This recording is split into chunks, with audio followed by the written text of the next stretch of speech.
And really looking forward to tonight's show. Fight Night Picks, kicks. Make sure you head on over to the website, fightnightpicks.com. We've got all sorts of great stuff. The full card betting guide, the full previews, the podcast, episodes of Early Stoppage, and might I add, you should check out the store. There's all kinds of great products over there. We have the new shirts, new merch dropping all the time, including that new red Under Armour t-shirt. So head on over to the website, fightnightpicks.com. And as we always say, let's get into it. Fight Night Picks is brought to you by Vertiball. Head on over to their website. It's vertiball.com. And listen, it's an awesome product. It's a local company out of New Brunswick, Canada. So make sure you support those guys locally as well as Fight Night Picks. But they're the only mountable portable muscle massager. They can stick on any smooth surface. They've got an industrial strength suction cup.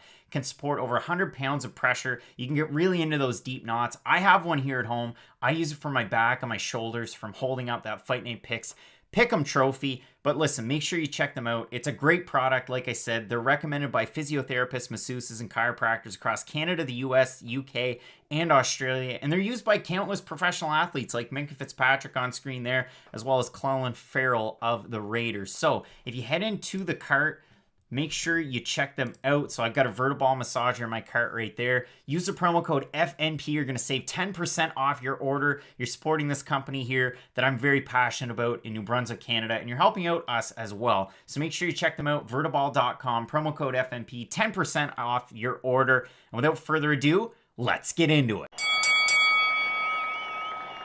Ladies and gentlemen, recorded in Fredericton, New Brunswick, Canada. It's time for Fight Night Picks with your host, Craig and Matt Allen. Oh boy, and Matt, we are back. We are live, and we're looking forward to UFC Fight Night, Rozenstruik versus Gane. And Matt, I can count on my hands how many fights we have. We only have 9 this weekend, but really looking forward to it. We've already got Matt Groidel over in the super chat, hitting us up and helping out the boys, saying Cyril is going down. Got Jairzinho and Croom in a little parlay. Thoughts? We're split on the Jairzinho-Gane fight. We're also split on the Caceres and Croom fight. So we'll see where we're at as far as those picks are concerned. But Matt, I'm looking forward to this. We've got Franklin Hatchet here. We got Laos Nan here every single week. What's up, everyone? XO. We got Kai Kiz. We got Jace Elder. Jake Allen tending the pipes for the halves and doing a pretty good job so far this year. There's not a ton of glare in my glasses. I can actually wear them. And Homeless in America saying cool jacket. Ooh, I'm rocking the denim on denim with the bolo tie because you know what, Matt? When we were having really good weeks over and over and over again, I was going denim on denim. Gonna dance all night, the Tay-Bay song up here in Canada. Humble Slot didn't know we were brothers, but we are. We are. But Matt, I'm looking forward to another good week, so I'm getting ready for it. I'm being proactive. You're looking fly, Craig, I must say. And here's the great thing about this weekend. It's quality over quantity. And Craig and I get up here all the time, and we're like, hey, some of these fights are good, some aren't. There's not a lot of names on this card. Out of the 9 fights that we're getting, this is about as 9 of good fights as you can for one fight night. Like, we still get Pedro, Munoz, Jimmie, Rivera. We still have an amazing main event. And here's the crazy thing, too. Cyril Gane is in that kind of top tier for prospects right now in the UFC. So one of 2 things is going to happen. He's either going to win his first main event in the UFC, and it's going to put an absolute rocket to his back and strap him and put him way up those rankings, or Jairzinho Rozenstruik is going to absolutely end the hype train, and there's few things more exciting in MMA than when a big prospect either A, gets the biggest win of their career, or their hype train finally gets taken or gets derailed. So I'm very excited for this main event, just the whole card in general. Matt, the super chat's been blowing up in the chat in general. Very busy. The Rodentree Resistance saying Jan will smash out of Sonya. Cheers from Spain. We also have M Daily 119 saying nice parlay last week. Keep them coming. And we have GOD gaining one's definition. Thanks for the legwork, boys. We appreciate all of you. Jacob Davis has Cachero, Croom, and Grishin for the upset. Phoenix Graves going with De La Rosa for your upset of the night. Matt, if we have a look at this fight card in general, and if this is the first time with Fight Night Picks and question mark kicks, we go through our picks once more. Obviously, you had the really big weight miss, our first fight on the card between Dustin, Jacoby, and Maxim, Grishin. Grishin coming in at 210.5. But what we always do, we talk about the fight of the nights. I might have changed one. And then we're going to go through, make our final picks, give our final analysis on it. We've got 2 hours before the card starts. And that was before Hill and Yoder was called off. So we'll see what happens on this one. Matt, let's flip it on over to the fight of the night screen. And it's changed a little bit because we moved. So now I got to move a little bit more in focus and I'll look at the camera. Listen, Nikita Krylov and Magomed Ankalaev, what a great fight. Oh, Two yeah. proven finishers at light heavyweight. For Ankalaev, obviously has that knockout win when he had less than 10 pro fights, taking on one really tough out, Max Grishin, on the regional scene. You've got another really tough out in Ukraine's Nikita Krylov. This should be a great fight, Matt. I'm really looking forward to it. This fight's going to be amazing. And here's the thing about Nikita Krylov. He can win by knockout, he can win by submission, but his style is just so unique to him, and that's really the best way I can describe it. He does have decent boxing and stretches on the feet, and he can do sort of everything well. It's just, he's one of these fighters, and we bring it up a lot. We talk about Gilbert Burns in this way, where you look at the sum of his parts, and yeah, he's good on the ground. He's a good grappler. He's a good striker. He has decent cardio.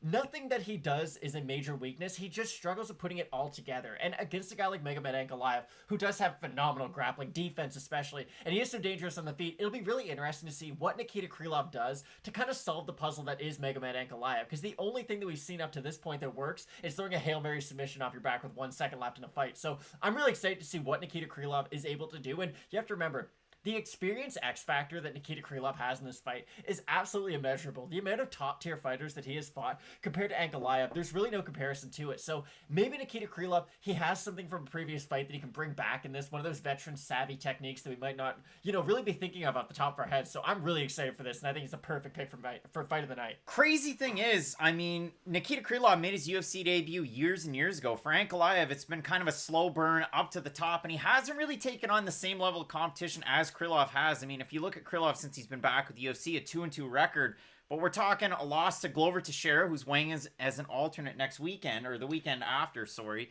And then you've got Magomed Ankalaev, who he's had 2 big wins over Iwan Kutselov in his last 2. It should be a great fight. Possible fight in the night there. Always presented by Manscaped. Use promo code FNP. 20% off of free shipping. Manscaped.com. We'll talk about my balls and everything else later on in the show. And maybe Matt will. He can fill us in. Our other pick, Matt, we had Alexis Davis, Sabina Mazo. People slept on it. I still think it's going to be a great fight. Another one, Pedro Munhoz, Jimmie Rivera. Listen, we kind of went with the old pick that we had originally, but you look at this fight, and again, Jimmie Rivera, old, reliable. You know what you're going to get. Excellent wrestling, excellent boxing, very good defensive tactics by Jimmie Rivera. You look at the fight that he had against Cody Stamann, if you want a great example of a good Jimmie Rivera. Alex Geisler hitting us up in the Super Chat. The Allen brothers have massive members presented by Manscaped. I wish they would say that. Maybe ask my wife. And from Pedro Munhoz coming into this fight, proven finisher, the young Punisher, you know exactly what you're going to get. Very good jiu-jitsu, very heavy hands. Maybe not the same output as Jimmie Rivera, but we've seen it where he can mix up his boxing like he did in his last fight against Frankie Edgar, and he has the defensive wrestling chops as well. I love this fight. I love the way that you set this fight up. Pedro Munhoz almost had a fight of the year last year where we had a ton of amazing fights, fighting a guy who stylistically is very similar to Jimmie Rivera. They were just setting Pedro Munhoz up to have these fight of the night type fights. And Pedro Munhoz, just go back to the Cody Garbrandt fight. He believes in his chin so much that he will just stand there and trade overhand rights with one of the most powerful strikers in the division. Pedro Munhoz, he's got phenomenal boxing, phenomenal kicks too, something that doesn't get talked about enough. And Jimmie Rivera, like you would say, he's kind of the perfected version of one of those wrestle boxers. You know that if you're a really good striker, he can take you down. If you're a really good grappler, he can just defend the takedown and force you into a striking matchup. So I think this is just a really fun fight, no matter where the fight takes place. If Rivera goes for a takedown, this fight's gonna be really entertaining. And if Pedro Munhoz just starts stacking up leg kicks on the feet, this fight's also gonna be really entertaining. So I don't know how this fight in particular cannot deliver. It should be a great one. And over there, the Rozenstruik Resistance hitting us up, saying the best MMA channel. Those are your picks. And then if you have a look at, some of the comments in here, Clay saying Rivera decision seems like a lock to you. I know, I think that was a slight positive there. I think it was like a plus. Somebody had it in the comments like a plus 200, which I found a little odd because I figure Rivera by decision's probably somewhere, like a minus 150, I would think. I would think. So I'm really looking forward to that fight. It should be a great one. Just my 2 cents is hanging out. Akash Deep's here. Laos is here.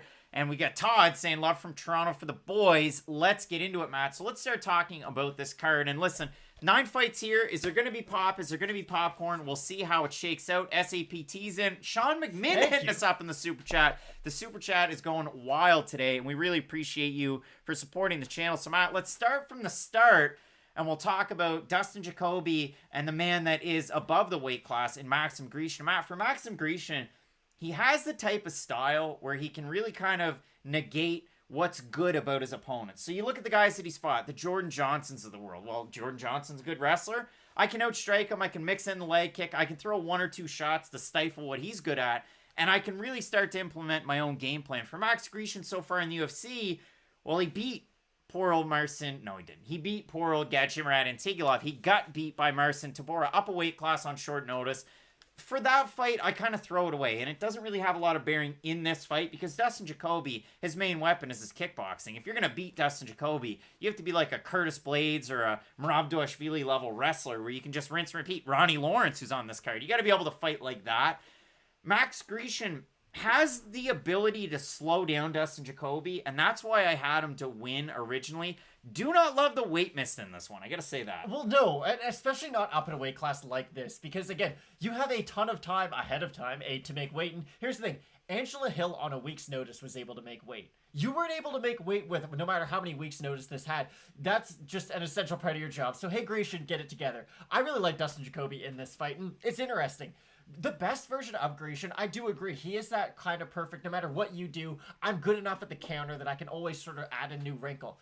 When he is backed up, though, he will get somewhat tentative, and I do think that's going to be the story of this fight. Whoever is retreating is going to be losing. If Grishin can get Jacoby on his back foot, really get him up the cage, start to wear on some of that striking, and really mix in his takedowns with his own striking, I think he will have success. But on the flip side of that, if Dustin Jacoby can get Grishin to back up, if he can get him up against the cage, use that high posture against him, because again, if Grishin's up against the cage, you can only move so many places before you're going to shoot a takedown. So personally, I like Jacoby, but I do think this is a really fun fight. And the thing for Grishin, we've seen you fight at heavyweight. It has not turned out all that well, so you're really going to get your weight in order. Matt, these comments have me just laughing. I mean, you look at Clay saying, Lars, you thought about this one, kept envisioning Hernandez beating him on the feet.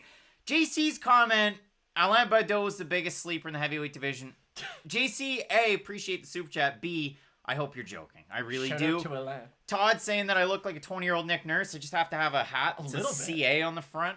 Dalton's got Jacoby or pass. We've got, let's go. Jeffrey saying you tuned in. What was the latest fight cancellation? It's Yoder. And Hill, one of Yoder's cornermen, tested positive or at least had a little bit of a COVID scare. So we go through the COVID protocols.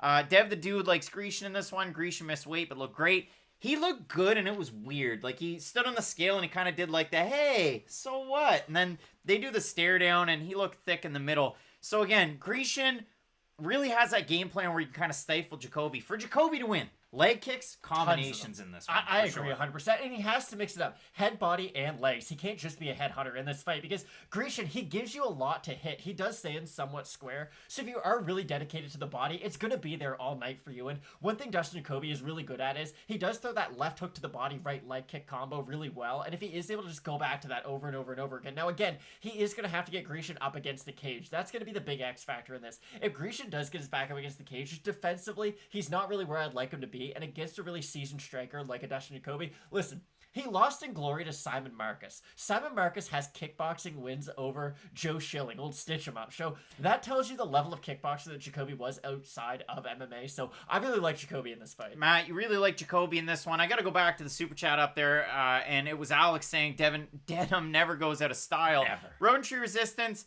seen him, heard of him, never collaborated with him in the past. Garrett saying you didn't know that Grishin had that many fights on his record. He did. Now, the level of competition at the start wasn't great, but you're beating guys that you should by victories, or by margins victories that you should.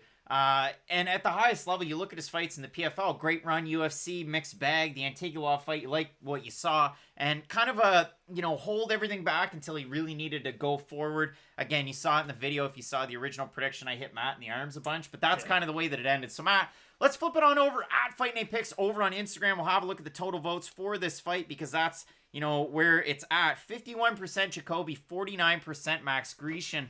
And I got to go up to another comment, Matt, before we move any more forward. There was one by Jacob Davis. Sad to say, but usually when fighters miss weight, they win. Last weekend, it was a 1 and 2 out of fighters that miss weight. You had Jared Gordon winning. You had Draco Rodriguez losing. Ketlin Vieira in the co-main event losing as well. Now, that's a whole other bag of snakes. We talked about that on the recap show, so if you want to check that one out, so be it. Clay saying I'm going for the Brad Katona look. Winnipeg, Manitoba's own Brad Katona. I wish we could see him fight more. I really do like Brad Katona fight. So if I'm going with the pick on this one, now it's one of the most least confident. I will stick with Max Grishin. Again, the weight cut, it's a weird one because he's been at Extreme Couture for a while now. Like, I know Akhmat Fight Club had those issues with the U.S. Issues. Yikes. Oh, no, they're issues. But yeah, I'm going to stick with Grishin. You're going to go with Jacoby. If I'm wrong, I'm wrong. Ryan's saying Maxim didn't even look like you want to cut those last 4.5 pounds. Not a great sign. If you don't look dedicated, you're about to get into a fist fight. Don't necessarily love it. All right, Matt. So we've got a great fight. We have Vince Cachero taking on Ronnie Lawrence. Ronnie Lawrence, what have we seen from him? Well, if you go back a number of fights, it was the power in his hands. Now he's really kind of worked on his boxing, training out of Sanford MMA. He's also worked on his wrestling, a big staple of the fighters from Sanford MMA. And you see it, I mean, the Michael Chandlers, Gilbert Burns, Robbie Lawler, so on and so Jason forth. Jackson. Lawler's a poor example. The ass-kicking machine, Jason Jackson, big fight against Naaman Gracie coming up with Bellator. Excited. And yeah, I'm really excited for Bellator and PFL coming up, but we'll keep going with this fight. Vince Cachero, good defensive wrestling, good volume. So originally I had Cachero as a pick. You had Ronnie Lawrence. I think it should be a great fight. Dev the Dude's got Ronnie all day. I wanted to throw it out there too. I mean, friends of the show, Kristen King, Sean Bitter, and Michael Fidel, all really heavily invested in the camp of Ronnie Lawrence, all saying that he has, you know, between, like a B- to a B+ rating in this division. Some thinking he's going to crack the top 15. Some saying he could be a 50-50 fighter. This should be a great one, and I think this is two prospects where a lot of people are down on Cachero because he's 1-3 in his last 4, but overall body of work, and even what we saw out of his fight with Emmers, he was pushing a pace, he was landing good volume. It's just, it was up a weight class, and I think Jamal Emmers is a very good fighter. He is. So it was tricky for Cachero. For Lawrence, he owned Jose Johnson his last time out. Johnson couldn't get off any of his kickboxing at all. Ronnie couldn't keep position, and he couldn't really get any submissions in whatsoever against a pure kickboxer. That's why I think this is a really interesting fight. If Ronnie Lawrence gets Vince Cachero down, what can he do with him? If Vince Cachero keeps it on the feet, can he out-volume Ronnie towards a decision? He can, but I don't think it's as black and white as that. I don't think just when this fight is on the feet, Vince Cachero is going to be the overwhelming favorite, because we do know Ronnie Lawrence has decent striking. Now, I do think he's going to have to mix in his wrestling throughout this fight, and he's not going to be one of those fighters, and I know the example I always use for this is Frankie Edgar, because in my mind, Frank Edgar is the best example of when he's just purely striking, he's probably an 8 out of 10 in striking. When he's just wrestling, he's probably a 9 out of 10 in wrestling. But when he mixes the two together, that's when you really do have something special. And I'm not here to say Ronnie Lawrence is going to be in the top 15, because I think we both agreed sort of before this video, or even we made the predictions, both these guys probably do need 2 or 3 more fights outside the UFC before they should be at this stage. But I'm so happy that all those other people were really, really proud, or not proud, but they were just looking forward to the progression of Ronnie Lawrence. Because again, I was in sort of the same boat as you, where I thought both these guys need a little bit more time to develop. But the fact that there are so many of our peers, if you will, are really high on Ronnie Lawrence is pretty reassuring. So I am going to stick with my pick. I do like the fact that he is able to mix it up. The control time is a little bit concerning, but just the fact that you're able to get your opponent to the ground. If you're able to make them work and get back up to their feet, you don't always have to control them on the mat. Again, it's a very nice sign if you are able to do that, but I'm still going to pick Ronnie Lawrence in this. I just think his ability to mix up his martial arts is going to be the X factor. Matt, let's have a look at Fight Night Picks on Instagram, because again, this is one that was very close, and as far as the votes are concerned, 59% Lawrence to 41% Cachero in this one. And I mean, Matt, I look up in the comments, I got to go through a few of these before we move on. Corbett Kozlak saying that I look like I'm about to head to a friend's barn to play Waylon and dance in the hay. Yeah. Don't ask her on a straight tequila night. That's not Waylon, that's John Anderson. But that's all the country for this week. Wow. Somebody was asking about the bolo tie. That's a U.S. thing. But if you're gonna wear a Canadian tuxedo, I mean, hey, let's throw them up there. I get jeans on too. Like I'm going full commitment to this one. Prince Vegeta's son saying Vince is a huge underdog. Do you think that it will push the pace? If he's going to push the pace and if he's going to outstrike Ronnie Lawrence, that's probably his only method of victory, because he doesn't really have a ton of power in his hands. And I've seen that out there too. A lot of people saying Ronnie Lawrence doesn't have a ton of power in his hands. His nickname's The Heat, and he calls himself The Highlight. And he has a lot of finishes on his amateur record. So if he really brings it together, Ronnie Lawrence definitely is a guy that you have to watch in this division. I'm going to have a look at Tapology. 2,732 total votes, 88% Lawrence, 12% Cachero. I know I hedged Cachero early. I went back and watched more Ronnie Lawrence tape this week. And again, I do like the control, and I do like the fact that his kickboxing really is there. So I'm going to side with my peers on this one. I'm going to switch the pick. I'm going Ronnie Lawrence in this fight. And I am really looking forward to it. I just think that Cachero, again, I keep playing it over in my mind. Can the volume really stifle Lawrence? Well, he's a good enough kickboxer, and he has nice kicks. So if you can get out there early and start throwing a lot of volume to that lead leg of Cachero, it's really going to cause him problems. So I'm going to go with Lawrence in this fight. Again, we were split on the first pick. We both have Lawrence on this one. That's a big switch up as far as this card's concerned. And with me switching picks on this card, that's the only one that I'm going with here so far. I don't know about you. I don't think I have hold anything back. No. That's the only one that I've got so far, Matt. So we'll move into our next fight. And I don't know why, you do all the tape study, you do all the research, and then I saw a comment on this fight, and somebody went, this is going to be interesting up a weight class, and I thought, well, what? Because I talked about it, and, I went on MMA Forum Guide, I like to go over there, and it was, well, Davis is, 1-3 at flyweight. Okay, well, that's interesting. But, they're going to be fighting at flyweight, so cool.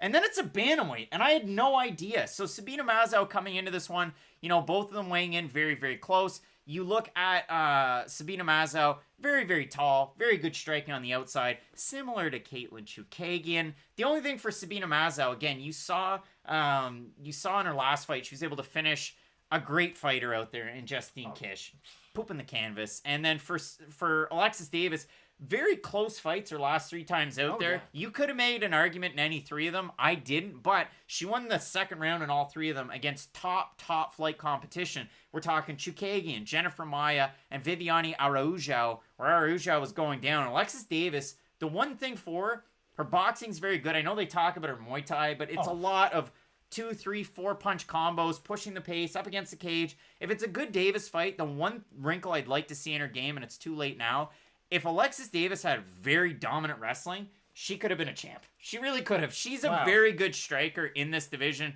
whether that's bantamweight or at flyweight. It's just the problem that she never really gets people down and gets on top of them. And she can get outpointed on the outside. So I love this fight. A lot of people didn't think it was a possible fight of the night, but I still do think this one can deliver. I think if Damian Maia was a world-class striker, he probably would have been champ at some point in his UFC career. But no, I am really excited for this fight. And the fact that it is up at 135 just adds another little wrinkle to it. And the weird thing about Alexis Davis is we do talk about a good Alexis Davis fight or a bad Alexis Davis fight. They're all the same. She fights everyone the exact same way. When you fight Alexis Davis, you know what you're going to get. You're going to get forward pressure. You're going to just get a lot of volume. And it's not volume thrown with the intent to really put you down. It's frustrating volume. It's just she's going to overwhelm you with so many punches that you're not going to want to return anything back just because you know that she's still going to be there throwing punches. So at some point, you will leave yourself open. I think Mazzo is going to piece up Alexis Davis throughout this fight, especially at distance. The real X factor, though, is when does Sabina Mazo start to get tired? Because I know Alexis Davis will stay on her bike. Not stay on her bike, but she will continue to move forward throughout the entirety of these 15 minutes. Whereas Mazo, she can fight moving backwards, don't get me wrong. But I just don't really know where I have her gas tank. Whereas with Alexis Davis, I know exactly what I'm going to get. She's going to use dirty boxing against the cage. She's going to use her clinch work. She just has so many different things that she can use in this fight. Now, again, I know it's making it sound like I'm picking Alexis Davis in this fight. I'm just saying all this because I don't think you should put money on this. I like Sabina Mazo a lot in this fight. The old pop and popcorn, as we like to say, just because, again, Mazo has the skills, and I do think she's going to be around at 125 for a very long time, and she is one of the brighter prospects, really, in all of women's MMA. It's just the fact that, stylistically, Alexis Davis can play that wet blanket kind of game, so I think, worst-case scenario, we might just get one of those terrible fights where it is Alexis Davis holding Mazo up against the cage a lot. And I held the popcorn up. It's definitely a pop and popcorn fight for me in this one, because I love the matchup. I think it's a great one. Connor saying thoughts on the new corner, Dean Barry. That's definitely a great addition for Port Colborne's own. And the other thing, there was a comment up there further from Bread. You're from the hot sauce capital. I went out and bought like 9 different things of Heartbeat hot sauce, and I'm not joking, not a sponsor. I love it, and I've been putting it on everything, and it's great. I put it on my eggs this morning. So yeah, Heartbeat, great stuff. And the loser this weekend has to have a shot of Dustin Poirier's hot sauce. Now, Matt, I love it. You lost last weekend, and I didn't make you do it. But next week's episode of Question Mark Kicks, if you have to catch up for every week up until then yeah, fine, I'll do it. Well, we'll see what happens 2 years in a row. But again, I look at this one, pop and popcorn fight for sure. If you look over at the odds, because we haven't really done that a whole lot on this card, there's not a lot of fights. Sabina Mazo open to -240. She's now -213. Alexis Davis +205 down to +173. If you like the underdog Davis, I mean, kudos to you. But if we have a look at the total votes, I know this is one of the ones that wasn't even close. 278 total votes for Mazo to 71 for Davis. It's an 80-20 split on this one. So, again, I'm going with Mazo. I still have her to get the win up at 135 pounds. I think she's a very, very good fighter. She has a very high potential. David, yeah, on everything except for where I'm putting the Manscaped products. I'm using the hot sauce. I got to get something to drink. Last thoughts on this one. Yeah, it's going to be a really good fight. It's the classic crossroads. You have the established veteran against the really exciting prospect. I like Mazzo in this fight. Again, even if she loses, I don't think it's the worst case for her, just career-wise. When you beat someone like Alexis Davis, you're only fighting killers from that point on. So I like Mazzo in this fight, but as an underdog pick, Davis isn't the worst one. Yeah, let's see. You got your mortgage on Biggie Boy. Oh. Cheers to me for the pick. Well, I didn't pick. No, that's fine. I hope he, thinks that you lost him his mortgage. That's good. Yeah, that's nice. I picked Cyril Gane, but do I put it on peanut butter and jelly sandwiches? I would put hot sauce on there. There was one other comment I needed to go up on. Bib, Aviv, we'll get into that. I mean, go Cleveland Browns, go Canadians. Raptors. We'll talk about those later on. But 60-40 on Caceres. There's all kinds of comments coming in. Matt Cook saying, why am I dressed like a cowboy? It's Canadian tuxedo, Matt. Let's get into our next fight.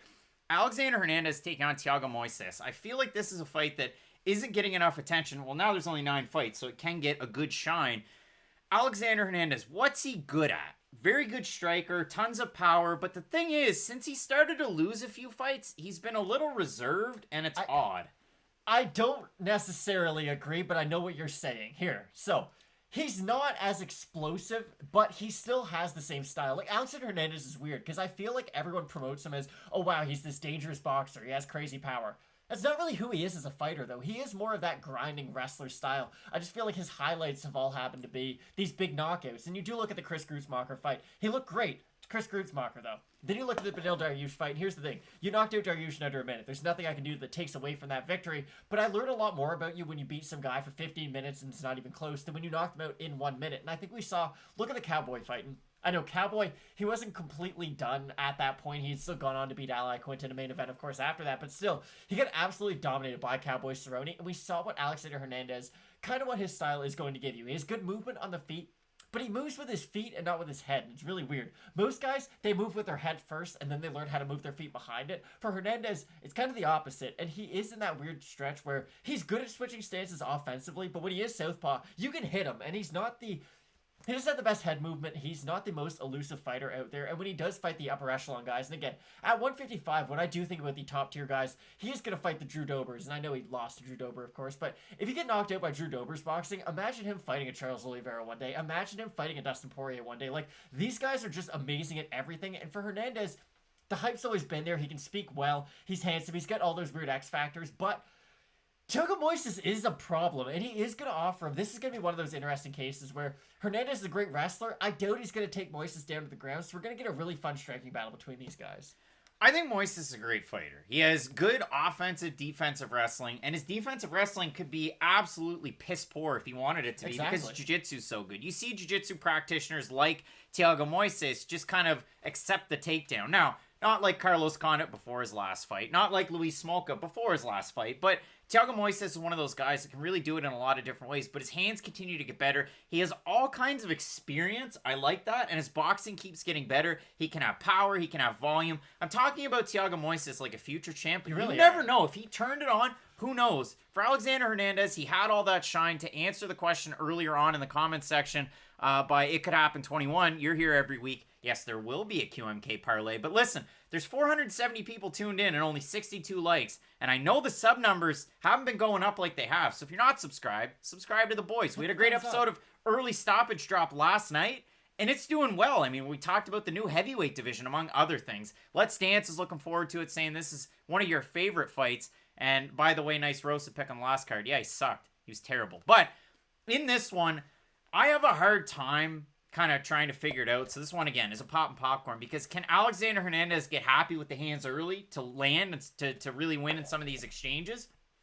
Or will Thiago Moises take this fight to the mat early, control Hernandez and tire him out? I don't think he can. That's the thing. This fight completely comes down to wrestling, because if Hernandez can defend all the takedown attempts, he's probably going to beat up Moises on the feet. And it's nothing against the striking of Moises, but that's not his specialty. He needs to get this fight to the ground if he's going to win it. And I just don't think he has the wrestling to get it there. So for me, I do see Hernandez defending a lot of takedown attempts. I think he has the better cardio out of the two fighters as well. So I think if he can defend a lot of takedown attempts, not get involved in many scrambles too after he does defend the initial attempt, make sure he gets right back up to his feet, I think he should be able to piece up Moises throughout this fight. I don't think this will be a one-sided fight for either guy, but I do think Hernandez will be able to get the win. The likes are going up, Matt. I appreciate it. Thank you, guys. So your final pick is? I like Hernandez in this fight. I really do. It's a dangerous fight for him, don't get me wrong. But Thiago Moises is one of those guys who you beat him and then you are ready to fight in the top 15. Like, he's one of the unheralded, non-ranked fighters, and a win over him really does mean a lot for your career. I mean, Ben, the reason why the likes aren't as much is because people are tuning in and they don't have an account. Sign in for an account, like it. If you look at the total votes for this one, 69% over at Fight Night Picks on Instagram have Hernandez, 31% on Moises. It feels like a bit of a trap card, but again, I'm sticking with the pick of Hernandez in this one. I like the boxing. I like the fact that he should be able to push a decent pace in this one and get the win. It should be a great fight, though. I do like it. And this has been the fight that has been the most divisive in the comment section. Since we started, people have been going back and forth on Croom and Caceres. And again, this is one of those ones where, 9 times out of 10, Alex Caceres has had so many fights and people are just like, oh, it's Alex Caceres. Now he's on a 3-fight win streak and it's Alex Caceres, Team Alpha Male. He's kind of mixed it up between training camps, but he was a Team Alpha Male guy forever. Kevin Croom representing Glory, MMA, and Fitness. Whose bed have you boots been under? That's a great song. That is. Bring me back. Great Canadian country music. Do you like Terry Clark too? But for Kevin Croom, you don't love the record, but you also don't love the record of Alex Caceres. Alex Caceres, more of a point fighter. He can get you in some bad spots. Kevin Croom definitely looking to go out there, snatch something up, go in there with, some crazy knockout like he did the last time. You need Croom for no reason. I've got Croom in this one. Matt had Caceres to start the week. What are you thinking? I'm not confident in either guy, and that's the thing. I doubt you're that confident in Kevin Croom. Like, I'm not confident in Alex Caceres because, again, Alex Caceres is going to give you those weird fights where he's going to fight to level his competition, and sometimes it's a great thing. Sometimes he can go out there, drop Sergio Pettis, and choke him out. Sometimes he can lose really close decisions against guys that you thought he would destroy, and that has been the story of Alex Caceres. I think he's going to be able to win this fight. I do. You look at the 3-fight win streak, and again, it's not against the best level of competition, but he's sort of getting on track and becoming the fighter that we thought he once was able to. And it's funny what you had said. Is Alex Caceres the least dangerous finisher of all time or the most dangerous decision fighter? Because he's kind of in that weird spot. You look at the techniques that he throws and you're like, wow, he throws a 720 head kick. He must knock a lot of guys out. Not really. He wins a lot by split decision. So I think Caceres, I think the movement will be able to keep him just on the outside of Kevin Croom's danger zone, if you will, to quote Kenny Loggins. He'll be able to jab him. He'll be able to use some of those long-range attacks and just win a decision. I don't think this fight's going to be all that exciting. I know I'm in the minority with that because a lot of people do have this as a potential fight of the night, but I just see Caceres staying on his bike and outpointing Croom. Okay, so Alex Caceres has been in the UFC forever, and, we've kind of gotten away from talking about stats all the time. I want to focus on these stats. His striking differential is in the positive by, 1.2 or thereabouts? 50% accuracy, 65% defense, averages about half a takedown per fight if it's a 3-round fight, 76% takedown accuracy, 59% defense. Those are pretty good stats, and he's taken on good competition. But the problem is, for a guy like Caceres, he loses to very good fighters, and he beats very bad fighters. And listen, the last 3 have actually been pretty good. Like, I will give him the respect he deserves. Ocho was a good win. Chase Hooper was... Chase Hooper. Yeah, Craig, wow. Austin Springer, maybe not the greatest. Appreciate the super chat from up top. If you don't like the Allen brothers, you got a chin like Garbrandt. But if you do, you got Baudot power. Again, you got to stop it with the Alain Baudot. He's a monster. Yikes. So again, I don't like Caceres in this one. I like Croom. Again, a lot of people seem to like Croom in this one. I like the finishing possibility out of him in this. So that's why I'm going to stick with Croom. Matt, again, let's have a look over at Fight Night Picks. 49% Caceres, 51% Croom. I can't wait to see what happens. Cody Caller's hanging out in the chat. You joined late, but that's all right. You're a good friend of the show. Anton, you like the denim. Hey, come on, no. It's denim on denim. If you've been in Fight Night Picks for any length of time, you know on Instagram, if it's a good weekend, we get the picture of Aaron Rodgers coming up here playing in the Canadian game for the Packers wearing the denim on denim. And yeah, Alex gets it. And apparently Alex probably watches Letterkenny as well. So you're going Caceres, I'm going Croom. Yes, I believe so. All right, Matt, we will continue on through this one. Pedro Munhoz, Jimmie Rivera, possible fight of the night. I love the fight. I think it's going to be a great fight. And overall, you've got Jimmie Rivera, great defensive chops. You've got Pedro Munhoz, who can really get it done in a lot of different ways. Definitely the more proven finisher out of the two of these guys. For Jimmie Rivera, majority of his fights ending by decision. should be a great fight here. I'm really excited. Pedro Munoz is weird because he's one of the better striking primary grapplers in the UFC, and we see a lot of primary jiu-jitsu guys. They don't have very good striking, and they do get lazy with their takedown attempts, but Pedro Munoz, he's a very well-rounded fighter, even though his bread and butter is the jiu-jitsu, and you see his guillotines, and we talk about guillotines of Nick Lentz, of Brian Kelleher is another fighter who we bring up. It is not even close to how good Pedro Munoz is with his guillotine. He's got so many different positions he can hit it from, and he's a really good fighter at he's going to hurt you on the feet and then finish you with a sub on the mat. He won't just try to, wear himself out going for a ground and pound finish. He's really smart about when he does decide to exert a lot of energy and when he is a little bit more reserved. And Pedro Munoz, he can go a hard 5 rounds. It's weird. He does throw with heavy power. He throws a lot behind his shots, but he's got phenomenal cardio too. And on the flip side, Jimmie Rivera, volume really is the story of Jimmie Rivera. Whether it's the takedown attempts, whether it's the strikes, Jimmie Rivera could just throw a lot at you. And I'm not going to do the Clay Guida comp just because I do think Jimmie Rivera, he's a better fighter and he's a more modern version of the Clay Guida, but the similarity is there. He is going to give you a lot of different looks. He will mix in the takedown attempt. He is a good scrambler, and Jimmie Rivera, he's one of these fighters who whatever you do well, he's going to find your weakness and he's going to exploit it, and that's what makes this fight interesting.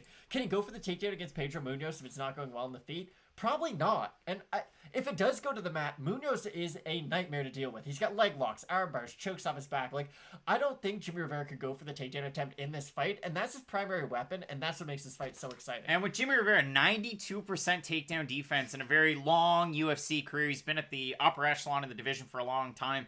And really, I was on the Jimmie Rivera train until the Marlon Moraes fight, and then I kind of worried a little bit, but since then he's bounced back very well, and he's looked good in a number of fights. Last time out, he looked very good against Cody Stamann, who is, I wouldn't call him a dark horse, but I think he's perennially going to be like a 15-7 guy. Don't get me started on Cody Stamann. Matt doesn't like Cody Stamann. Excuse me. If we look at the odds for this one, because again, a lot of people are a little scared about this one. To me, it's a pop and popcorn fight. And to answer the questions about the question mark kicks parlay, I'll talk about it in the next fight, and I'll offer that one up. But if we have a look at the odds in this one, Matt, you have a slight favorite in Jimmie Rivera, open to -150, now -141. So there's some late money coming in on Pedro Munoz actually today. Open to +130, he's now at a +117. And yeah, I mean, it seems to be like, I feel like Munoz loses another close decision. 61% at Fight Night Picks on Instagram have Rivera. Now 60% have Rivera and 40% have Munoz. So I'm going Rivera. This is going to be one of those weird fights where I think Munoz will do more damage, but I do think the judges are going to give it to Rivera just because of his activity and his output. I can see this being a controversial decision, especially for Rivera, because again, when Pedro lands, there's force behind it. He's got those really deafening calf kicks. He's got the big strikes. He can hurt Rivera, whereas Rivera can more just pitter-patter and outwork Munoz. So I do think Rivera will probably win a unanimous decision, but I see this fight being very close. Matt saying pitter-patter, let's get at her if we want some more Letterkenny in this one. And Matt, we move into our next fight. We have Montana De La Rosa taking on Maeda Bueno Silva. Ooh. And Maeda Bueno Silva is one half of the Fight Night Picks question mark kicks parlay. I've got Maeda Bueno Silva in this one. Again, you look at the numbers so far in the UFC, might not be, the best of differentials, but you got to consider, I mean, she had one kind of lopsided fight. I know it was a fight of the night against Marina Moroz, but you get outstruck in that one big time. We've got Ramon Josen hitting us up with $10 in the super chat. We appreciate you. Swag on you. Chilling by the fire while we eating fondue. I'm just going to keep making Canadian song references to Jay Beebs. But Matt, yeah, I look at this fight, and for me, listen, Montana De La Rosa switching it up. She's training at elevation. You have to like that. I would think for a fight like this is going to be a poor example. I would think training with somebody like a Mallory Martin would help you out in a fight against Maeda Bueno Silva to kind of work on your wrestling a little bit. Now, for Mallory Martin, it didn't work because she got on top of old Polyana Viana and got submitted. Like I said would happen, but didn't pick. And for Maeda Bueno Silva, good striking, trains out of Shoot the Box Diego Lima, but really for her, it's her jiu-jitsu that brings everything together. Who's better at jiu-jitsu? Who can get into some of these sneaky positions? For me, Montana De La Rosa, it's been like a seesaw UFC career. She's beaten some poor competition. She's lost to some pretty good fighters. Didn't look all that great her last time out. I'm sticking with the pick, Maeda Bueno Silva. It's one half of the question mark kicks part. I like Bueno Silva a lot in this fight because you look at Montana, she needs the takedown because it's not that her striking's poor, it's just bad. And there's nothing positive I can really say about it. She's just stiff on the feet, doesn't have this overwhelming amount of work rate. And here's the thing about Montana De La Rosa. If she did have really high volume, it would work into a wrestling game. And you could see kind of, just to talk about the last fight we just went over, she could fight a lot like Jimmie Rivera or like a Frankie Edgar if she had the activity on the feet to match her wrestling volume. I really think Montana De La Rosa would be could become something special. But like you had mentioned earlier, just saying, hey, if you had elite striking, it takes years to get that. Like, if Alexis Davis was a really, really good wrestler, that would take years to get. Same thing with Montana De La Rosa to acquire the striking. I think she's going to have to take this fight to the mat at some point. I like Buena Silva on the feet a little bit more than I like Montana De La Rosa. And I do think the BJJ chops of Silva is just going to prevent Montana from even wanting to go to the ground in the first place. I like Silva a lot in this fight. Usman, what's going on? You get the Aaron Rodgers trip.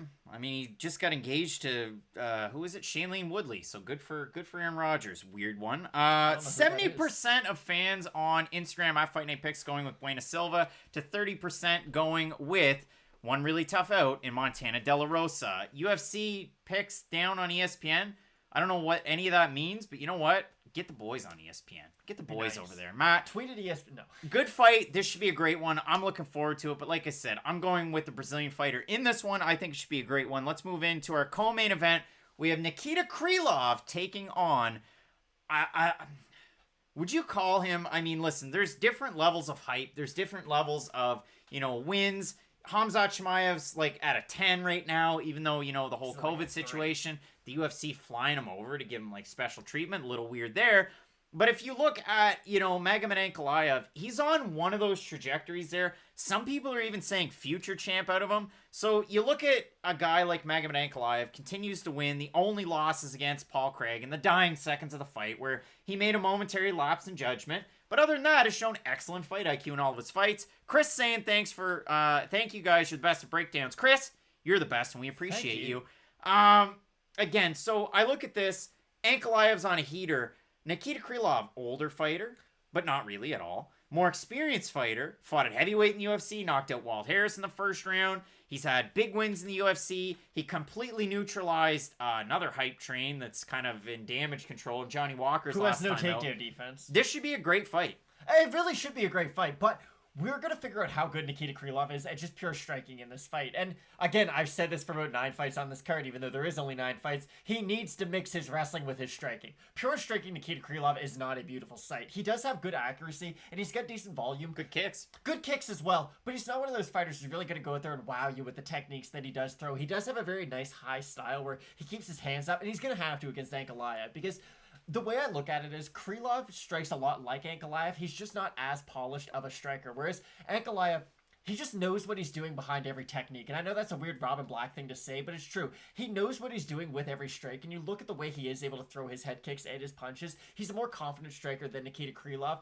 I like Ankalaev a lot in this fight. I do think his wrestling is good enough to just defend the takedown and force Krylov to be a primary striker. And if this does just turn into a 15-minute kickboxing fight, there's no way in hell I'm picking Nikita Krylov to beat Magomed Ankalaev. OG Axman wants us to say Luis Smolka. Luis Smolka. I mean, what a guy. Totally turned the tides on the Luis Smolka effect. I'm now off the, the Vieta fan club. Like, there's a lot of things that have happened here recently. Things have changed, guys. The winds have changed. But, yeah, I look at this one. Clay saying you really appreciate Krylov, and Ankalaev may do what Hulk did to Loki in the movie. And he also said that John Jones moved up a weight class to get away from Ankalaev. Sure. I think that's hilarious. You also said Cyril Gane has similar ground and pound. Let us know what you're thinking about this one. But as far as the votes are concerned, 83% Ankalaev to 17% Krylov. That's straight up shade at Fight Night Picks. I definitely think Krylov has a very good shot in this one. And this is one of those ones that it's a pop and popcorn fight for all that it's worth. Ankalaev opened to minus 240. He's now minus 332. Krylov opened a plus 205. He's now at a plus 259. Krylov. I mean, the fans don't like him. The money's on Ankalaev. It's a good fight, though. My buddy Tim's going to be upset, but here's the thing. You say this is a pop and popcorn, you're going to fade it. I like Ankalaev inside the distance. That's how confident I am. The striking defense of Nikita Krylov leaves a lot to be desired. You do look at his sort of heavyweight run. He was fighting different levels of competition, of course, and different kinds of fighters. He's hittable, though. And we do talk about how he keeps his hands up. He's not a fighter like Justin Gaethje, who, after he gets hit, he will try to be more defensive and move his head. He just keeps his hands up a lot. And when we talk about accuracy, Magomed Ankalaev is one of the first fighters who I think about when I think about straight shot accuracy. I know it's weird. I'm not just saying that to be a hipster. Like, Ankalaev is a extremely accurate striker, moving forward and backwards. So I just like Ankalaev a lot in this fight. I understand he's a big favorite. He's a big favorite for a reason. I think he's going to get it done by knockout. All right, Matt. You're taking Ankalaev. I'm sticking with the pick of Ankalaev, and we'll move into our main event of the evening. Jairzinho Rozenstruik, the former heavyweight kickboxer. They have those things. I mean, you know, it'd be a good fight. What? Jairzinho Rozenstruik and Tyrone Spong. Let's have it. Let's make it happen. I'm way more excited for Jairzinho Rozenstruik, Ciryl Gane that we're getting this, well, tonight, I guess. Tonight's going to be such a good main event. If you don't mind, I think this is a fight night first. I'll take the lead, and I'll let you talk about your boy. Because here's the thing. Jairzinho Rozenstruik, from what we've seen up to this point in his UFC career, he's the definition of, I have that one punch that can knock you out. We've seen him get out-wrestled. We have seen him kind of get out-struck for not long periods of time on the feet by any means, because Jairzinho is an absurdly high-level kickboxer. But you have seen him. He's been taken down in the past. He's been out-grappled in the past. When he is able to connect, it is unlike anything else in the heavyweight division. He's got really good power from both sides, from left and right, and he throws shovel hooks with his left hand, which is really interesting, and something I probably should have brought up in the actual breakdown, but I went back and I watched all of both guys' fights again, because not like either guy has that much tape to review. They have been able to get their fights done pretty quick in the UFC up to this point, but Ciryl Gane hasn't been in that 5-round club yet. And that worries me. I don't think he has bad cardio by any means, and I will agree with you. I think athletically, he is one of the better athletes in the heavyweight division, and athleticism in MMA, at least, isn't something that you always need, but when you do have it, it's a massive X factor. The thing is, Cyril's going to have to move forward on Jairzinho, and I know that Jairzinho can fight backwards and forwards, which is a really uncommon trait for someone to have in the heavyweight division. I'm not going to deny, maybe Ciryl Gane can outwit Jairzinho on the feet and eventually land a big shot, get him down, and maybe even submit him on the ground. I won't deny that's a possibility. I just know that until the final minute of a 25-minute fight is done, Jairzinho's there. Not only does he have big power, he still has hand speed at the end of a really grueling fight. And for Gane, there's so many question marks around it that I'm not going to deny his ability to win this fight. He is a big favorite for a reason. I just like the underdog in this. I like the hand speed of Jairzinho. I like the power of him. And I really think the leg kicks are going to start to add up on Gane. And I don't know... Because with Gane, here's the thing. In a 3-round fight, if he is dealing with leg kicks, the fight is going to end soon. He will be able to get over that. If he's not able to get that stoppage early on in the fight, and he is dealing with a swollen leg, and he is starting to feel fatigue, how is he going to look in that 4th and 5th round? Because I know how good Rozenstruik can look. Matt, I don't give a rat's behind about the fact that Ciryl Gane hasn't fought in a 5-round atmosphere in the UFC. I don't think it means a whole lot in this one. And I look at Ciryl Gane, everybody focuses on the fact that Jairzinho Rozenstruik has this insane kickboxing record. And listen, props. The guy was, 75-6 or 76-5 as a pro kickboxer. Brought it into MMA, and you can see the fact that he's had pretty good takedown defense so far in the UFC. Ciryl Gane is like a Swiss Army knife, and it's not like a cheap one that you buy at like Cabela's. It's the real brand, c'est de la Suisse. And you look at Ciryl Gane out of France, a guy that's training at MMA Factory. I see the comment over there, Gane's ex-teammate Ngannou, take the power, Biggie Boy, so on and so forth. These guys haven't trained together for a long, long time. I mean, listen, it doesn't seem like Ngannou left the gym on the greatest of terms. Fernand Lopez seems to kind of throw a little bit of shade his way anyway. So, Jace, I can't guarantee you anything. But again, I look at this. Jairzinho Rozenstruik, can the takedown defense hold up? We saw him get outstruck by Overeem until the last, 6 seconds of the fight? He wasn't getting outstruck, though. Like, on the feet, it was pretty close. It was just on the mat where Overeem was doing well. So, we'll see what happens in this one. But again, I like Ciryl Gane's takedowns. I like Ciryl Gane on the mat in general. I like his submission abilities. He's a very, very well-rounded heavyweight. We've seen him big knockout artists. I mean, you saw his fight against Junior Dos Santos. And again, that's the common thread between these two guys. Their last fight was both JDS. For Ciryl Gane, throws nice leg kicks. Zach Fair saying he does throw kicks. Listen, Rozenstruik might throw a few more up top. Gane might throw a few more down low. I like Gane switching stances a lot. It throws a different look at Rozenstruik to try and throw off the reads because Jairzinho, very cerebral striker in this division, more so than a lot of guys are. And it's not like he's tentative, but he picks his shots. With Gane, he throws a lot of feints. He can close the distance very well. But the thing that I like the most out of Ciryl Gane, I like the ground game. I like the clinch game out of Gane. I like the knees up the middle. I like the use of the elbows. And when both of these guys break, you're going to have to hold your breath. Like, that's what makes this so interesting. If there's a break in a clinch, oh boy. And again, not like a referee break, but if there's a break at all, watch the elbows, watch the knees. If you go back and watch Gane in his kickboxing days, beautiful knees running straight in. So this should be a great fight. I think it's going to be an awesome one because for Ciryl Gane, very well-rounded. For Jairzinho Rozenstruik, one of the best strikers that this division's really ever seen. And I put it out there in the thumbnail yesterday on Early Stoppage. Please go check it out. I had Tom Aspinall, I had Alexander Romanov, I had Chris Dawkins, and then the two guys in the main event here. And John Franklin and I talked about the fact that there's a new heavyweight division. These guys are the future, and I love to see it. So I still have Ciryl Gane in this one. He's a fairly big favorite. I didn't include it on my ticket. To me, a lot of pop and popcorn, but he opened a -300. He's now -255. The money's come in this week on Rozenstruik. Open a +205, now +207. So for Rozenstruik, about a 15% change in the line. I'm going with, Ciryl Gane. We're split on this one for sure. We are. Again, this is a heavyweight fight between two of the better strikers in heavyweight. Either guy can get knocked out pretty quick and really at any point throughout this fight. I'm excited that we've had 3 heavyweight main events in the last 4 events, and really the 2 that we've had up until this point have been amazing. Overeem and Volkov delivered. It was a phenomenal fight, and same thing with Blades Lewis. So hopefully we can get our 3rd phenomenal heavyweight main event in a row. Should be a great one, and Noah's got it. Gane likes to throw elbows in the clinch and the knees. Noah's got it. If we look at Fight Night Picks on Instagram, 61% with Gane to 39% for Rozenstruik. It's a great fight. I mean, again, could you end up with the more technical guy that can wrestle? Matthew Doherty makes a good point. You'd add Bozer to that club, but he lost. Go watch the episode. I might talk about him. I just didn't have room in the thumbnail. Ciryl Gane, again, I like the versatility. Like, I like the versatility out of Blades last weekend against Lewis. Not that you can compare these 2 fights a lot, but it is heavyweight MMA. One big punch, somebody gets put out. It should be a great fight. So overall, I love this one. The other addition to the question mark kicks parlay, I'm going to throw it over there because I forgot to mention it. But I've got Mazzo, and I've got Maeda Buena Silva. So that's a question mark kicks parlay. Mazzo, Silva, it's like a +166 when I went after it. Matt, we'll recap the entire card. We got plenty of time before these fights start. Funky Saint Ciryl Gane, TKO heavyweight champ, Muay Thai national champ, reach advantage. You like that? Again, I like it as well. He's going to walk into a big shot. If you think so, then that's cool. The hype is real from the commentators after this fight. You'll probably get something like that. One way or the... Again, here's the thing. Ciryl Gane, if he wins this, he is... I don't know if we're going to get a Francis fight. I don't know what their relationship is. You know, some guys, even if they no longer train together, they still don't want to fight each other. Whatever's going on there. I want that Francis and Gane or Ciryl Gane fight if Gane can get past Rozenstruik. Because Rozenstruik, honestly, does everything Francis does. He just doesn't hit as hard, and he has more technique. So if you can beat Rozenstruik, I think you can beat Francis. That really is kind of the precursor to fighting Francis. If you can beat Rozenstruik, especially if you can do it impressively, then I think that would be a great fight to set up next. Matt the Mick hitting up the Canadian Pop Fund, and Hank Hill. You keep saying that Colby Covington wouldn't like us and Wonder Boy would bully us, but you've been here the whole time making comments, so you must enjoy it too. Time. Yeah, you've been having a good time.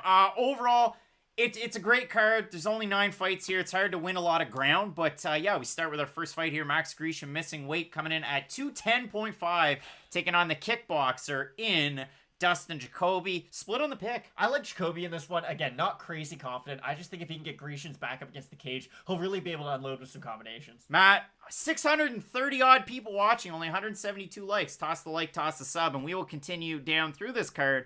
Matt, we have Vince Cachero taking on Ronnie Lawrence. And listen, the picture that I have of Ronnie Lawrence, he's wearing that performance t-shirt. It's very sweaty. And Matt, for a guy like that, if you're having issues like that, I could say this. St. Patty's Days for the pubs, not the pubes, Matt. As everybody knows, we're going to talk about Manscaped. They're the global leader in below-the-waist grooming. They're sponsored this show to ensure that we have the best tools for your ball trimming experience. If you plan on getting lucky this St. Patty's, then you might as well use the code, GoDeep20 at manscaped.com. You're going to get 20% off, free shipping. Use the promo code FNP. You're going to get 20% off and free shipping.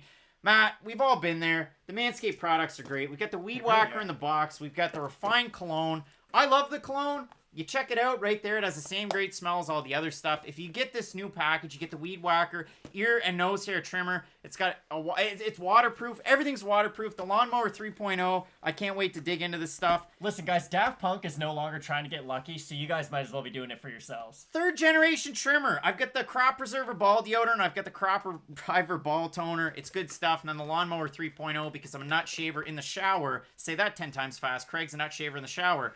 With the LED Look light. at the light. Great stuff out of there. Look, guys, 79% of partners polled admitted that long nose hair is a major turnoff. Why not use the best tools to get the job done? Use the promo code FNP. You're going to get 20% off and free shipping at manscaped.com. You can also get festive and shave safely a shamrock into your pubes. They made me say that. I didn't choose to say it. Get the performance package. You get 2 free gifts. The Manscaped Boxers and the Shed Travel Bag. Everybody needs a nice toiletry bag. So like I said, manscaped.com. Use promo code FNP. You're going to love it. Now, Matt, let's talk about this fight. We talked enough about my nuts. We'll talk about Cachero and Lawrence. Ronnie Lawrence, I switched my pick over to Lawrence in this one.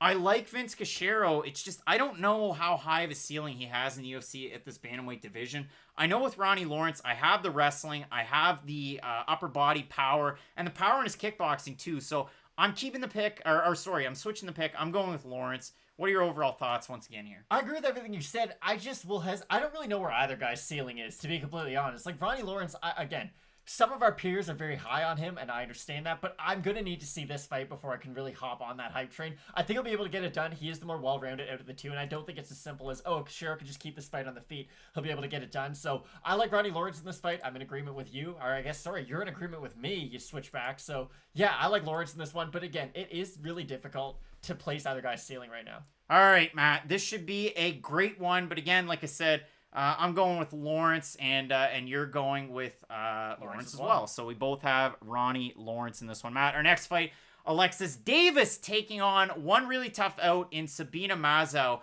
Very, very good fighters. I mean, again, you look at Alexis Davis, 3 fights in a row against top 10 competition. Really good competition. Okay. I mean, title challenger, probably future title challenger. Viviane Araujo beats Chukagian. Probably your next title challenger. So it should be very good. But Matt, if we're having a look at this fight, I mean, you really have to consider the fact that, up a weight class, it might favor Davis. She has the volume. She is a very good fighter, but I've still got Mazzo here. Listen, I like the upside of Mazzo. I really do think she's going to be one of these fighters that we're going to be talking about for a long time at 125 pounds. Again, the added wrinkle that this is up at bantamweight will be interesting because we know how good Alexis Davis was at bantamweight, of course. She did fight for the title at bantamweight at one point, so I think it will make the fight slightly closer, although I do really like Mazzo in this. Matt, both of us have Mazzo. We'll continue on through, and our next fight, another very interesting one. You've got Alexander Hernandez taking on a really tough out in Thiago Moises. Moises, very high ceiling. Big win against Bobby Green his last time out. Equally as high of a ceiling possibly for Hernandez. You look at him, and I mean, this is a guy that just knocked out Chris Gritzmacher exactly how you wanted him to. If you're a big fan of Hernandez, should be a great fight. So, final thoughts here. The counter-wrestling Hernandez should be the X factor in this. I like him being able to get this fight done on the feet. So I'm going to say Hernandez, probably by decision, but one of the better fights on the card. Going with Hernandez as well, Matt. And let's move into our next fight. We have Caceres taking on Croom. Split on the pick earlier in the week. Split on the pick to start this fight. But it's a good one. So I want to ask you something, because we have time and everybody's hitting up the super chat and everybody's hitting up the chat. And we're over 200 likes, so we appreciate you. How do you see Alex Caceres winning this one? I just think, again, how does Alex Caceres win every fight? He doesn't. The judges just kind of give it to him. I think he'll be able to win a decision, just his output and his volume. The thing that I like to say is the best takedown defense is footwork, and even strikers can have that. You don't have to wrestle your whole life to have decent wrestling defense. If you do have really good movement on the feet, you can kind of counteract some of the wrestling that Kevin Croom's going to bring into this. And on the feet, Croom definitely has the more finish ability, if you will. I doubt Alex Caceres is going to go out there and finish Kevin Croom, but I do think he's got those long-range weapons. He's got the teep kicks, he's got the jab. He'll be able to get it done as the fight progresses, and we all know how good his cardio is, too. I mean, yeah, you've got Caceres, I have Croom. I like the finishing abilities there. Branch Above hanging out in the chat. Now we have our next fight. Possible fight of the night. You have Rivera, you have Munoz. Very, very close one. I mean, Baza Rafael saying it's a night of dogs for you. This should be a good one. I mean, Munoz, he's been there. He had a 5-round fight his last time out. He lost a split decision that I thought he won. If you have Jimmie Rivera in your corner, you really like his last fight. He took on a very tough out in Cody Stamann. And again, I really, really do like Jimmie Rivera in this fight, but it should be a good one overall. I agree. I like Rivera in this, but this is one of those fight of the night potential fights. We were talking about this fight for 3 months because it's been really exciting. And Jimmie Rivera, you know how good he is. You know how well-rounded of a fighter that he is. And Pedro Munoz, just the finish ability. On the feet, on the mat, he's good everywhere, and that's what makes this fight exciting. I'm going to pick Rivera just because I like his takedown defense in this, and I think he'll be able to out-volume Munoz, but this is a great fight. Matt, you have Jimmie Rivera. I have Rivera. Should be a good one. Looking forward to it. We move on. Maida Buena Silva. Listen, she's got a good fight here against Montana De La Rosa. For either one of these women, you get a win in this flyweight division. Who knows where you go next? So it should be a very interesting one. I'm going with Brazil's Silva in this fight. should be a good one, and if Silva gets the win, big things for sure. Yeah, I agree. I like Silva in this, and honestly, at this point, I picked Montana De La Rosa wrong so many times that, honestly, you shouldn't have confidence that I picked Mayra Silva. Listen, I think she'll be able to get it done. Her jiu-jitsu is such an X factor that Montana won't be able to take her down to the mat, and I think that's the most important thing. So, I'm going to say Mayra Silva. I like her upside in the division as a whole, and I like what you had said. At flyweight, you only need 2 or 3 wins to get into that kind of top 6 range, so either one of these fighters could be in that sort of upper echelon any day now. Adnan saying Rivera's only knocked out Garbrandt. He won't win tonight. Munoz knocked out Garbrandt. Rivera doesn't have to knock out Munoz to win. I don't think he does. I don't know either. Matt, we'll move into our co-main event. We have Nikita Krylov taking on the rocket ship that is Magomed Ankalaev. I mean, a lot of people really excited about Ankalaev. Y'all must have forgot with Nikita Krylov at Fight Night Picks on Instagram. What was it? 12% went with Krylov. And then you also have the odds against Krylov. I see this fight being closer, but I have Ankalaev. It should be a good one, and almost half expecting a finish here. And the other thing, too, you had said, for Ankalaev to get a win, probably going to get a finish. Krylov, all of his fights ended in finish up until his last 2. His last 2 went to decision against some really good fighters, so it should be a good one. They did, but here's the thing. What Krylov was able to do against those fighters was be able to mix it up from the beginning of the fight, and that wouldn't let those fighters, talking about Glover Teixeira and, of course, Johnny Walker, the enigma that is Johnny Walker. And if you're able to wrestle Johnny Walker, he's not going to throw any crazy techniques on the feet. Whereas Ankalaev, his whole game is built around just defending takedowns, not really getting involved in a lot of the grappling exchanges, and then getting the fight back up to its feet. Like Glover, I think Glover's a better fighter than Ankalaev, but he will play some of those grappling transitions a little bit more than a guy like Ankalaev will. I just see Ankalaev defending a lot of takedowns, beating Krylov up on the feet, probably getting a TKO in the 2nd or 3rd round. Matt, you like Ankalaev? I do, a lot. I like Ankalaev as well. Our main event, give me one more teaser for this fight. I love it. Yeah, Rozenstruik, one of the most dangerous strikers in the heavyweight division, really one of the most dynamic strikers, taking on Ciryl Gane, one of the more well-rounded and exciting young prospects. Here's the thing, I like the gatekeeper, if you will. I like Jairzinho in this fight. I just think the power and just the technique on the feet of Jairzinho, I think we'll be able to get it done. I don't deny that Gane will be able to mix it up and probably win rounds throughout this fight. I just really like Jairzinho. Yeah, I do not like Jairzinho. Listen, let me say, personal hating. I love him. Love that Suriname has a fighter that they can get behind on such a big stage. I also love that France does as well, because without Tom Duquesnoy, I know there's French stars, but Ciryl Gane really leading the charge. And it's kind of funny with what you said, the fact that Rozenstruik is a gatekeeper, because he only has one loss, 11-1, and he's young in the game, but that upper echelon of the division, it's really tough to kind of move forward. You have the Miocic, you have Ngannou, you have Blades, you have Lewis, you have Volkov, you have Overeem that's still there somewhere. He's not. And then you have Rozenstruik and Gane. And like I said, with with Fight Night Picks and Early Stoppage, the episode that we put out last night, I mean, we had these two guys. We had Aspinall, we had Dawkins, and Alexander Romanov, who's taking on my guy, Juan Espino, tough winner. I love that fight coming up shortly. JC's still in Alain Badeau as being the future. Go watch his fight with Todd Stout. Yikes. OJ saying, should you throw money on the fight going the distance? I don't know, man. No. I don't know. I'm not good at that stuff. But I'm sticking with Ciryl Gane in this one. I mean, I've been a Gane guy since the start, but stylistically, I really like the clinch for Gane. I really like the way that he switches stances. I like the fact that he'll throw some feints and he'll feel out his distance. He has the advantage in height and reach. I know they're the same on there, but if you saw them at weigh-in day, Gane's a bigger guy in this fight. And that's weird because the funny thing is, excuse me, I had changed the weigh-ins on this one because we do up our own graphics, right? So I had Ciryl Gane. His last weigh-in, he was what? He was 247 on the dot. He's 247.5. For Jairzinho, he was 254.5 his last time out. He's 254 this time. Consistent weights. I love it at heavyweight. Love to see that out of these guys. But again, like I said, I'm going Gane. You're going Rozenstruik. Out of a 10, how excited are you for this fight, though? You're asking me a lot of questions. I'm really excited for this fight. I like Jairzinho a lot. We've had a lot of really fun heavyweight main events lately, so hopefully this one could just kind of be added to the last 2 that we've had. I'm really excited for this fight, just this whole Fight Night card. Matt, you've got Rozenstruik, I've got Gane. I love it. I think it's going to be a great fight. And overall, it should be a very, very good card. Keith Allen's hanging out. Allen's together again. We're looking forward to next weekend, too. UFC 259. I mean, how could you not? The title's on the line. Should be a great card overall, and it's another one to get excited for. So there's always stuff going on with Fight Night Picks. We'll have a recap show for this card coming up hopefully tomorrow. Maybe I pop in, maybe I pop out. Only 3 or 4 times, but not anymore. this should be an awesome fight week, and I know you're looking forward to next week as well. Yeah, I really am. Okay, yeah, there's 3 title fights on that next card. Really just the whole card top to bottom is phenomenal. You got Drew Dober, Islam Makhachev, a fight that not a lot of people are talking about. One where those guys can both sort of be considered dark horses in the division of lightweight right now. So yeah, really fun time to be an MMA fan, and let's keep this train moving. Let's keep it going into thin air, hanging out. Everybody's hanging out, and 9 minutes saying you're getting frustrated with all the fight cancellations. It sucks. Anthony's saying that they're both listed as 6'4" is not true. Again, I'll take out the tape measure the next time I'm there. I said that in the original prediction video. You just got to go by what you can go by. So enjoy the fights, everybody out there. There's 9 of them to look forward to. Canelo Alvarez, a minus 5,000 favorite tonight. You know I'm watching the boxing tonight as well. Clay Loiseau's leaving. We're leaving. Enjoy the fights, Matt. And as we always say with Fight Night Picks, let's get into it. Ladies and gentlemen, recorded in Fredericton, New Brunswick, Canada, it's time for Fight Night Picks with your host,